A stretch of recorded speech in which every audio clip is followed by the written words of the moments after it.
देख रहे हैं कि BLDC में डबल इम्पेलर का जो आज हम इस वीडियो में सबसे बड़ी चीज शो कर रहे हैं कि आप जब इसको अभी आप देखिए पानी जो है आपके सामने जैसे ये जीरो होगा तो यहाँ से दिखाएगी ये जो है ना ये देखिए जीरो से ये कैसे पानी को अप करता है। यानी कि नॉर्मली क्या होता है कि वापडा पे जब AC आप पंप को लेके चलते हैं तो इसमें सबसे बड़ा प्रॉब्लम है कि वो स्टार्टिंग लोड जो है एकदम 18 पे तक ले जाता है और उसके बाद जो है वो उसको नीचे लेके आप देख रहे हैं कि जीरो से ये शुरू होके अभी मैं देखिए बढ़ा रहा हूँ तो ये देखिए जितने भी स्टेप में ये आगे जा रहा है कि कम से कम जो है उसके बाद जो है जीरो से पावर को अप लेके जो है वो चल रहा है।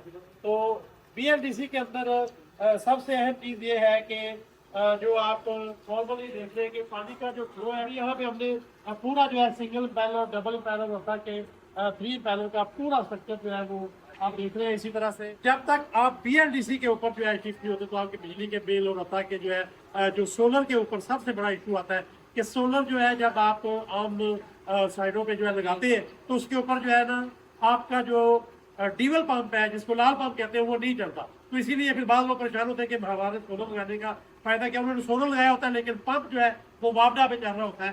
तो ये सबसे बड़ी एप्लीकेशन जो यहाँ पे जब ये ऑन होता है तो आप ये देखें कि ये जीरो से शुरू होकर जो है वो अपना फ्लक्स जो है वो बना रहा होता है। तो ये वो चीज़ है जिसको BLDC के साथ हमने कवर किया है और इन सारी चीज़ों को आप हमारी टीम से कॉन्टैक्ट कर सकते हैं। हमारे साथ रहिएगा। बहुत शुक्रिया। अल्लाह हाफिज़। Thank you.